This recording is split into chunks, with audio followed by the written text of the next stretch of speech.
Hello and welcome back. Well, students, in today's class, we'll be starting with a chapter that is solid state. In solid state, we'll be dealing with crystalline solids only. See, as far as solids are concerned, they are basically divided into two parts, that is amorphous and crystalline. So, if we have a look, I can write solids. I can divide them into two parts, that is amorphous and crystalline. So we'll be dealing with crystalline solids only. In this chapter, we'll study about their properties. When we talk about amorphous solids, they does not have a uniform composition throughout. No uniform composition. So they does not have uniform composition throughout. Whereas crystalline solids, they have uniform composition. So crystalline solids, they have uniform composition. That's why crystalline solids, they have a sharp melting point because they've got a regular density. At every place of a crystalline solid, you'll have same density. So I can write uniform density. Here in this case, there is no uniform density.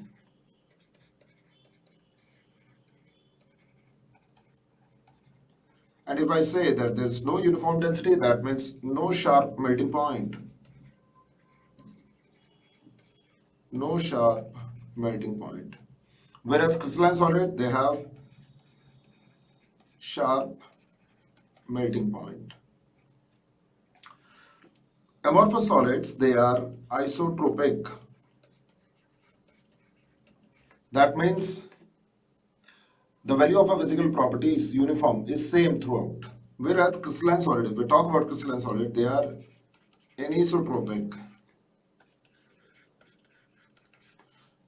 Anisotropic means what? They does not have same property, same value of any physical property, same throughout. Although they have same density, although they have uniform composition throughout, but in different planes, the light means if we move, we encounter different atmospheres. Suppose I talk about refractive index of glass. The refractive index of glass is uniform throughout, no matter how you are placing that glass piece. But if I talk about refractive index of a sodium chloride crystal, it's not uniform. It's different in different planes. I'll show you one thing for that. Suppose I'm talking about, here you can see, like when I'm moving in this plane, the light is encountering sodium ions, chloride ions, sodium ions, chloride ions, sodium ion, chloride ion. And when light is moving in this plane, it is encountering only chloride ion. Had light been moving in this plane, it would have encountered only sodium ions. So that means in different planes, it is encountering different atmospheres. That means if we talk about crystalline solids, they does not have same value of a physical property throughout. That's why they are anisotropic. Like refractive index, I've given you an example of that. Whereas amorphous solids, they have same value of a physical property throughout. Refractive index is a good example for that. So this is a basic difference between an amorphous and a crystalline solid. Now we'll talk about the crystalline solids in detail. What these crystalline solids they are made up of? Well, crystalline solids, they are made up of a very small arrangement that is known as unit cell. So we'll see unit cell and space lattice. Unit cell and space lattice, or unit cell and crystal lattice. What is this unit cell? A unit cell is the smallest three-dimensional arrangement of atoms, ions, or molecules that repeats itself again and again to form a large network known as space lattice. For example, if I talk about atoms or ions or molecules, suppose I am drawing a regular cube, and these atoms, ions, or molecules, they are at the corner of this regular cube. Here I've got a regular cube.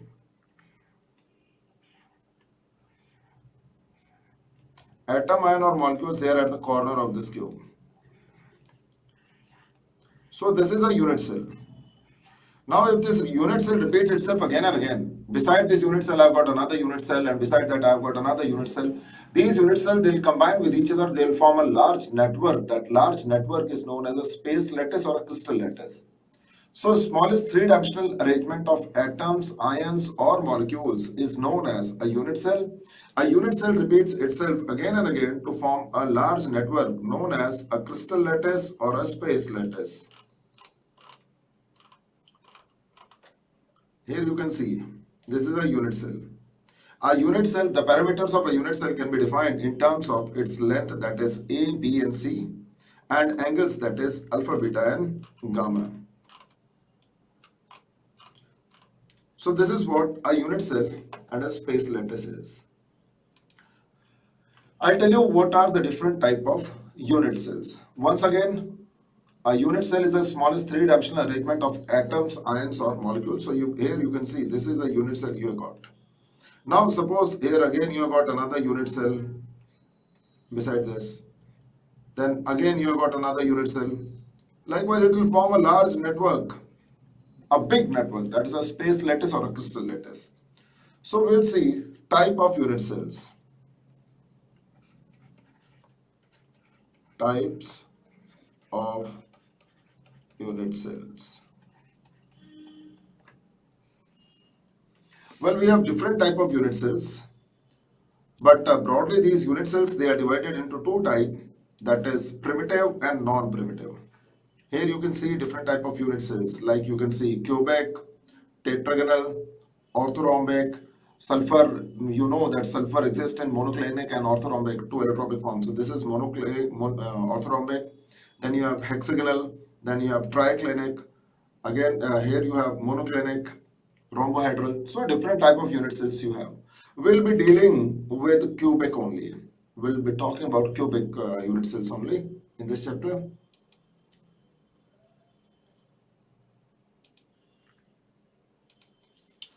So unit cells, we have different type of unit cells, but broadly they are classified as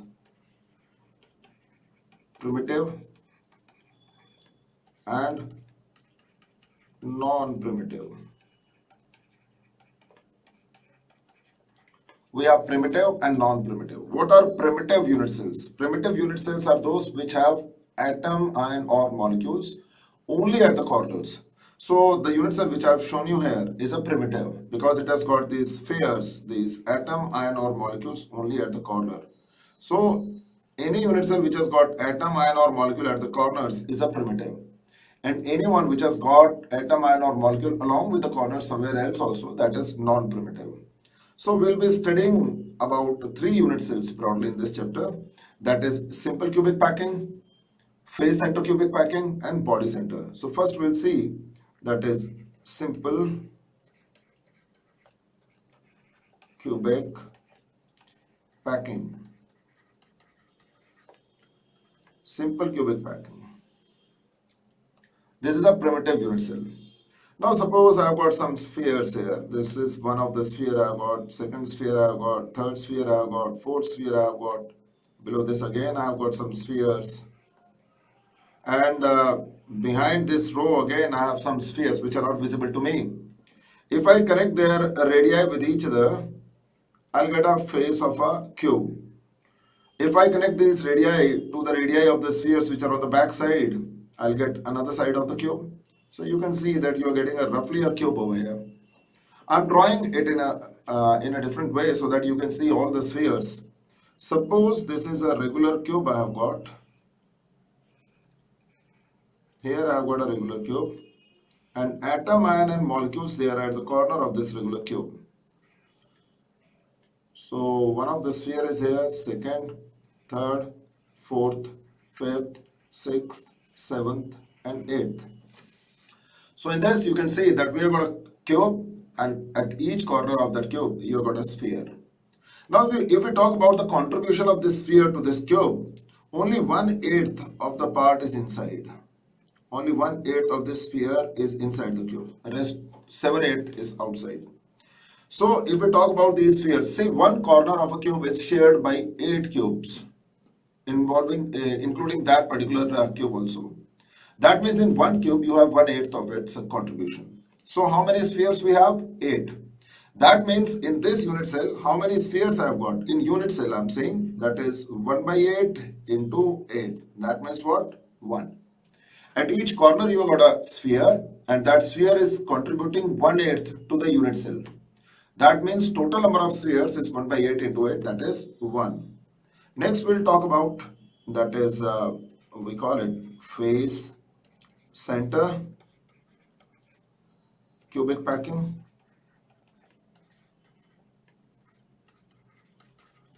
We abbreviate it as FCCP. Also, we write it as cubic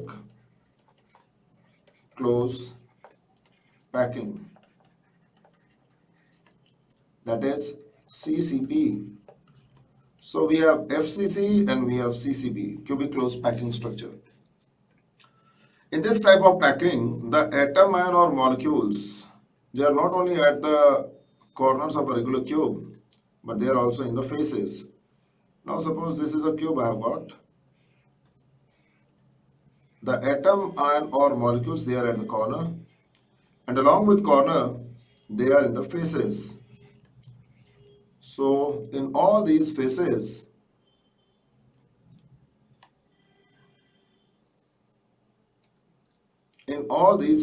you got a sphere here, you got a sphere here, you got a sphere here, here also, on the back face, on the front face.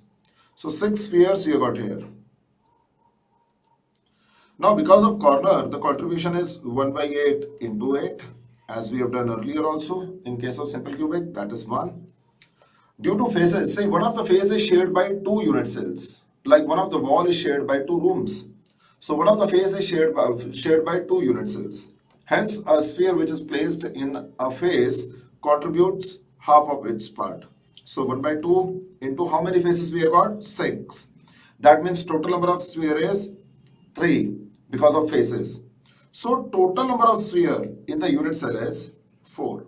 Hence, in face center cubic packing, that is FCCP or CCP, we have 4 atom, ion or molecule per unit cell. Next is body center cubic packing. Body center cubic packing. Also, we write it as BCCP.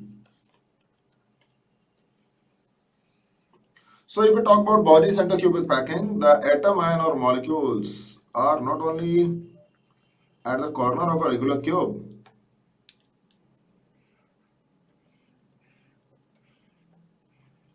atom, ion or molecule, they are not only at the corner of a regular cube, but along with that, they are in the center of the unit cell.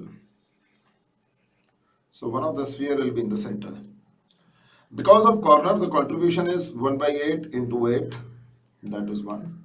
And the one which is in the center of the unit cell will contribute completely to the unit cell. That's why the number of atoms, ions or molecules is 2 in body center cubic packing. Now, after that, we'll see another topic which is based on this, that is packing fraction, and efficiency.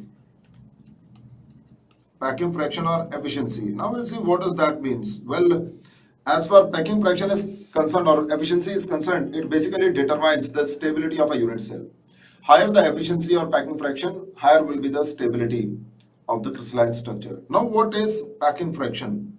When I talk about packing fraction, as the name suggests, it is less than 1. Packing fraction is always equal to volume of spheres divided by volume of unit cell. When it is never possible that whole of the volume of a unit cell is covered by spheres, definitely some of the volume will remain vacant. That's why it is always less than 1. That means the volume of spheres which are there in the unit cell is always lesser than the volume of the unit cell. That's why it is less than 1. Well, packing fraction packing fraction into 100 always gives us efficiency. So packing fraction into 100 gives us efficiency. We'll calculate this. First, we'll calculate it for simple cubic packing. Well, if I draw simple cubic packing, as I've already told you that in simple cubic packing, if we draw it, the atom ion or molecules are at the corner of a regular cube. So if I've got a regular cube here, like this, the atom ion or molecules, they are at the corner of this. Well, students, here in this case, I would like to tell you one thing, that suppose the edge length is A, this is A, and suppose the radii of the sphere is R, then you should remember that A is equal to 2R in this case. Although you can see some empty space over here, but it is not like that. These two spheres, they are practically touching each other. But visualization becomes difficult, that's why we are drawing it in this way, so that all spheres will become visible to us. So A in this case is equal to 2R. Now I know volume of unit cell. Volume of unit cell is always A cube. So that is always equal to 2R cube. So that is equal to 8R cube. This is the volume of the unit cell. Now volume of spheres, you know it is 4 by 3 pi r cube. And here in this case, we have only one sphere per unit cell, so multiplied by 1. Hence, the packing fraction in this case is 4 by 3 pi r cube divided by 8 r cube.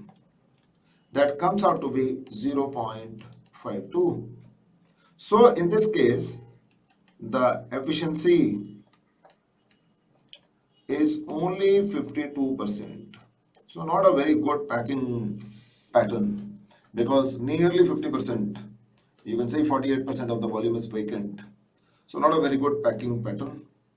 After this, we'll see face center cubic packing or cubic close packing, FCCP or CCP.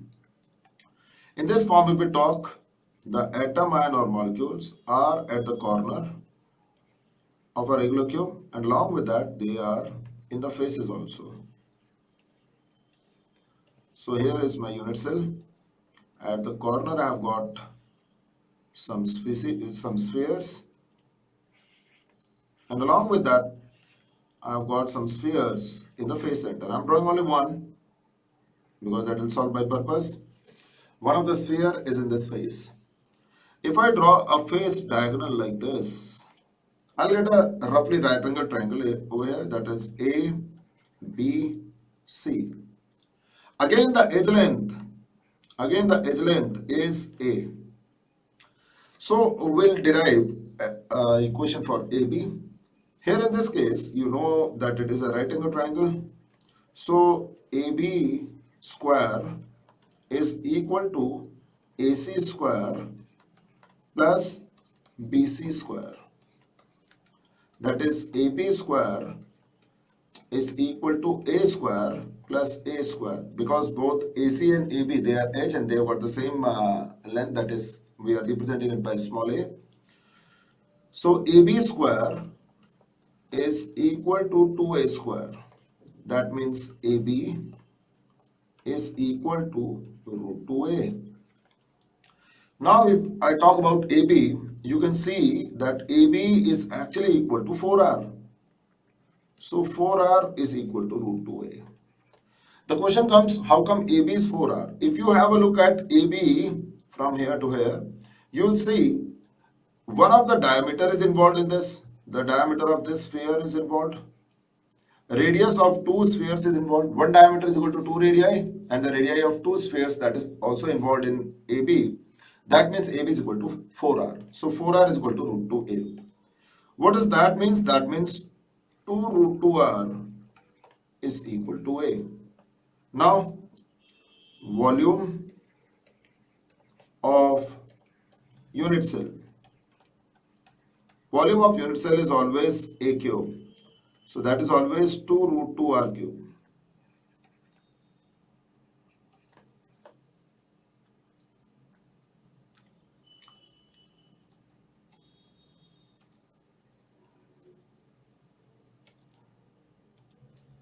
It is 2 root 2 R cube.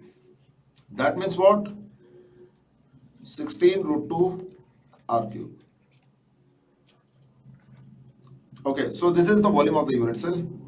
Now we'll talk about volume of sphere.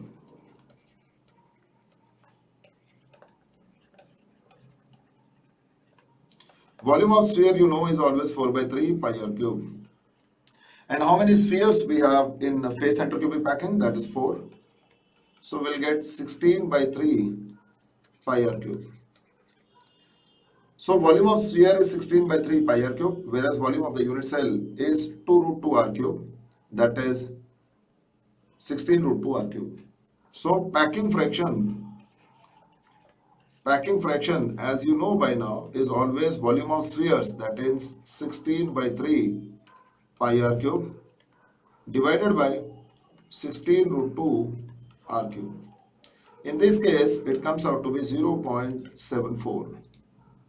One of a very efficient packing, because efficiency in this case, if we talk about efficiency in this case is 74%.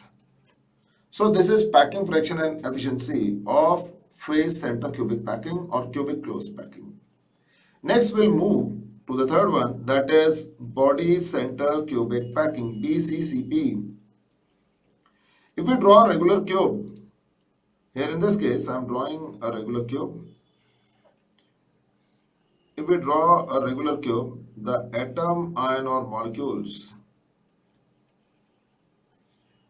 in BCC case are not only at the corner, they are not only at the corner of the cube, but they are also present in the center also. So here also you have got a sphere. If I draw a sphere here, I'll have a body diagonal which is moving like this. This is a body diagonal I have got. In FCC, we have already seen this face diagonal. We saw a rectangle triangle that is ABC. In this case, we'll see another triangle that is ABD. So we have a right angle triangle, this one. This is a right angle triangle ABD. In this case, the BD square is equal to AB square plus AD square. So if I talk about BD, as I told you earlier also, BD in this case is 4R. Because BD involves diameter of the central sphere and radii of the two spheres which are at the corner. So it is 4R square is equal to, now AB. AB is root 2A square. Root 2A square. And AD is what? A. So A square. So 4R square is equal to root 2A square plus A square. That is 4R square is equal to 2A square plus A square. So that is 3A square. That means 4R is equal to root 3A. So A is equal to 4R by root 3. So this is what I am getting here. That is A is equal to 4R by root 3. Hence, volume of a unit cell. Volume of a unit cell, which is A cube, in this case will become 4R by root 3 cube.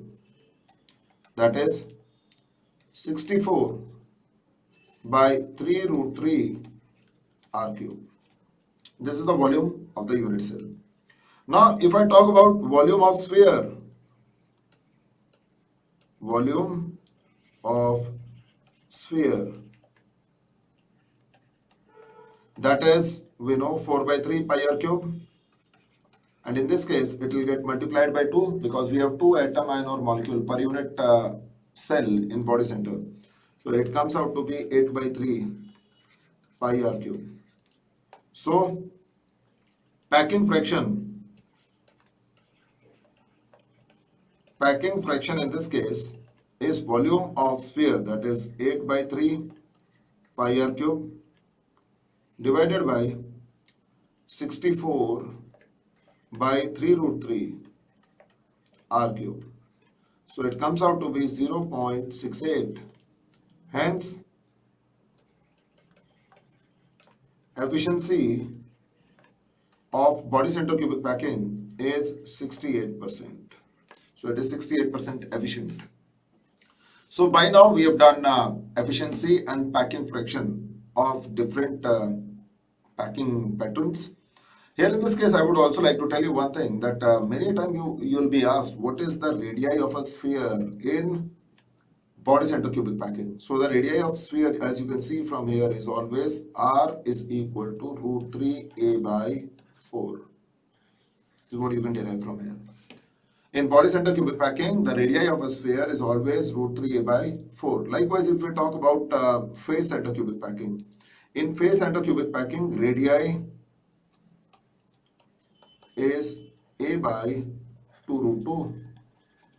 So this is how you can calculate radii in face center cubic packing and in body center. In simple cubic packing, it is very easy. Radii is equal to a by 2. So this is how you can derive expression for radii also. So this is all about efficiency and packing fraction. Next we'll talk about voids. Voids. What are voids? Well, voids are what? They are empty spaces left among combining atom, ion or molecules. Whenever atom, ion or molecules they combine with each other, some spaces they are left among them which are known as voids. The stability of a crystalline structure is always inversely proportional to the number of voids. So what are voids? Please, if you want to write it down, it is the empty spaces left among combining atom, ion or molecules. More the number of voids, lesser will be the stability of the crystalline structure. Here in this case, I would like to show you one thing. Suppose I am putting some spheres. Means I need to fill a room with some spheres. What I am doing, I am putting a row. You can see row A. Then again you will see row A. I am repeating the pattern. Same pattern I am repeating in all the rows. So you will see some vacant spaces between them. Here you can see those vacant spaces. These vacant spaces, they are voids. The stability of a crystalline structure is always inversely proportional to the number of voids. More the number of voids, lesser will be the stability. Just see here, in case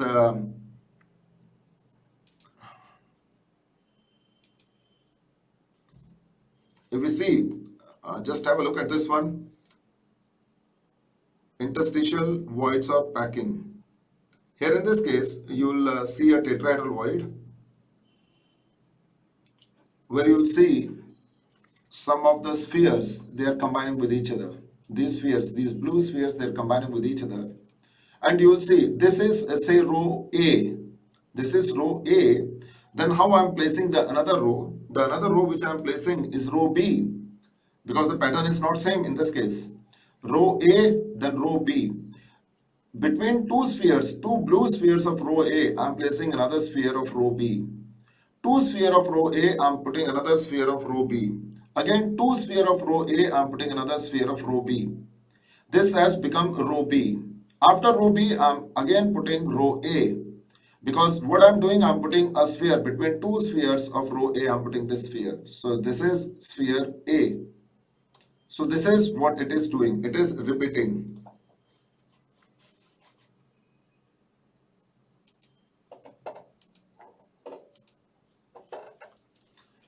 So here in this case, this is row A. Between two spheres of row A, I am putting another sphere, that is row B. And between two spheres of row B, when I am putting another sphere, that again is row A. So here in this case, I have row A and row B. Likewise, I have made this layer, this complete layer which is made up of row A and row B. Now what I am doing, I am covering this layer by another layer. And what I am doing, I am putting spheres on top of these voids. these empty spaces which are left among them, these are voids.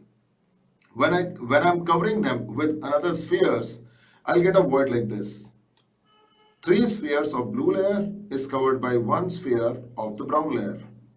Or we can say 3 spheres of brown layer, 3 spheres of brown layer, this, and this are covered by 1 sphere of blue layer. So again, this is a tetrahedral void. So a tetrahedral void is formed by the combination of 4 atom ion or molecules. So it is formed by the combination of 4 atom ion or molecule. But many a time it also happens that one void of layer 1 overlaps with another void of layer B, as you can see here. The void formed by blue layer is overlapping with the void formed by the red layer. So I'll draw it for you.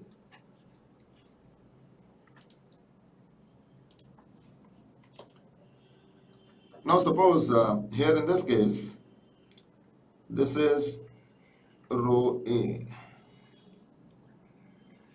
spheres of row A. And this is row B, spheres of row B, which I am drawing. Now they are covered. Now in this case, as you can see here, in this case, the void is formed somewhat like this. Here you have sphere 1, sphere 2, sphere 3. This void is covered by another sphere of other layer. So the layer which is on the bottom, say it is layer A. The one which is covering it is layer B. The void which is inside this is a tetrahedral void.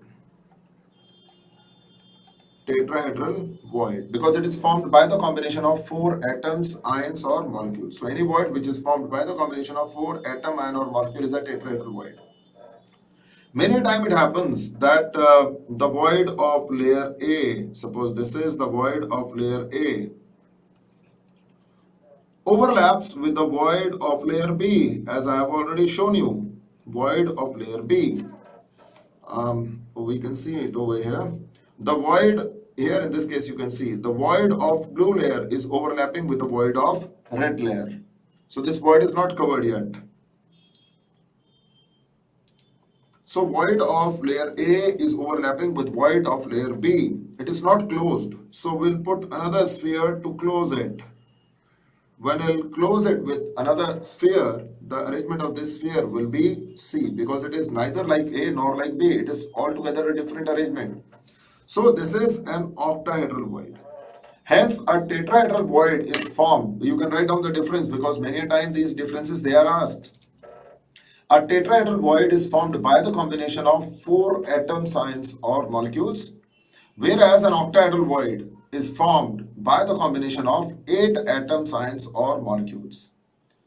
Second is, in tetrahedral void, the layer arrangement is AB type, whereas in octahedral void, the layer arrangement is ABC type.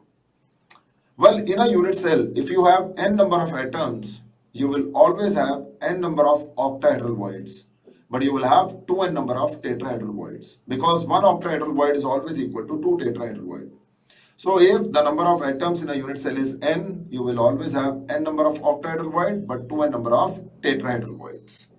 Well, as far tetrahedral voids are concerned, they always leads to the formation of hexagonal close packing structure, whereas octahedral void leads to the formation of cubic close packing structure.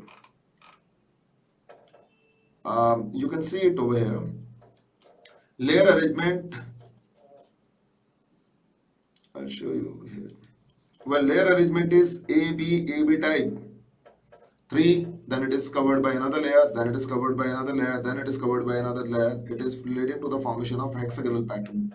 So, tetrahedral void leads to the formation of hexagonal close packing structure. Whereas, if we talk about octahedral void, where layer arrangement is ABC type, it leads to the formation of CCP or phase center cubic packing. So tetrahedral void leads to the formation of HCP, whereas octahedral void leads to the formation of CCP structure. So this is a basic difference between tetrahedral and octahedral void.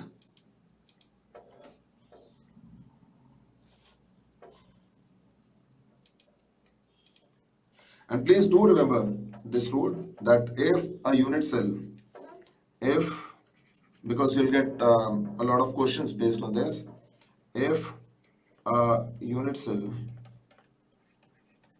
has n number of atoms, it will have n number of octahedral voids, but 2n number of tetrahedral voids. N number of octahedral void and 2n number of tetrahedral void it will have. So this is all about voids. After this, the next topic which we'll talk about is density. As I told you, the stability of a crystalline structure depends on one thing, that is packing fraction. Maximum volume of a unit cell should be covered by a sphere. That is basically reflected in the density. The higher the density, the more will be the stability of the crystalline structure. So, density, it's not a new term for you. You know very well that density, if we talk about density, that is always mass per unit volume. Mass per unit volume. So the stability of a crystalline structure is always reflected in terms of its density. Higher the density, more will be the stability of the crystalline structure. Well, how we'll calculate the mass of a crystalline structure? For example, if I talk about, I'm just giving you an example. Suppose, again, although silver does not exist in this type of packing, suppose silver is in SCP pattern, simple cubic pattern. So these are the atoms of silver which are placed here. That means all the mass of this unit cell is because of these atoms. Now we know the molar mass of silver. The molar mass of silver is 108 grams. That is right for 1 mole. Now what about for 1 atom? If I talk about the molar mass of 1 atom of silver, that is always 108 divided by Avogadro's number, that is 6.023 into 10 to the power 23. This is the mass of silver atom. Now how many silver atoms I have got here? That is 1. As I taught you earlier, that is 1 by 8 into 8. So here in this case, we can say how to calculate mass. Mass is always equal to the molar mass divided by Avogadro's number, so that it will get converted for the mass of 1 atom, multiplied by Z.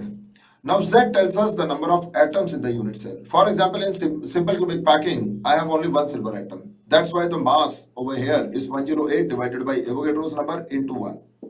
Had the pattern been BCC, then in that case it would have become 108 divided by Avogadro's number into 2. So this will give you the mass of the unit cell. Now we talk about volume. Volume of unit cell. You know very well, volume of unit cell is always A cube. Well, the density has got a dimension, that is gram per cubic centimeter. Here in this case, you got mass in grams. But what about the volume in cubic centimeters? Well, students, many a time this A is given to you in picometers. So in that case, it becomes mandatory to convert it into centimeters. So what I can write, volume of unit cell, that is A into 10 to the power minus 10 cubic centimeters. That gives me what? That gives me A cube into 10 to the power minus 30. So this is the volume of the unit cell. Hence, density, the formula for density which I am getting is molar mass into Z upon Avogadro's number into A cube into 10 to the power minus 30 gram per cubic centimeter. So this is the formula for density. And you got a lot of numericals based on this formula. So they are not difficult to do. This is all about density. Again, the stability of a crystalline structure reflects in terms of density. Higher the density, more will be the stability of the crystalline structure. And this is all what we'll do in today's class. In your next session, we'll be talking about imperfection in crystalline solids. That means defects. So many a time we come across a situation where we were expecting some sort of a pattern of crystalline structure, some sort of a pattern of cation and anion, but the crystal is deviating from that pattern. Why it is happening, how it is happening, what are the type of those imperfections, we'll talk about them. So this is all we were lined up for today. The rest of the things we'll be doing in the next session. And again, one thing, if you want all the notifications on time, please do subscribe this channel. Thanks a lot. Thanks for watching. And please do a lot of numericals based on density. You come across any situation, any problem, anywhere, please do message me. Thanks a lot.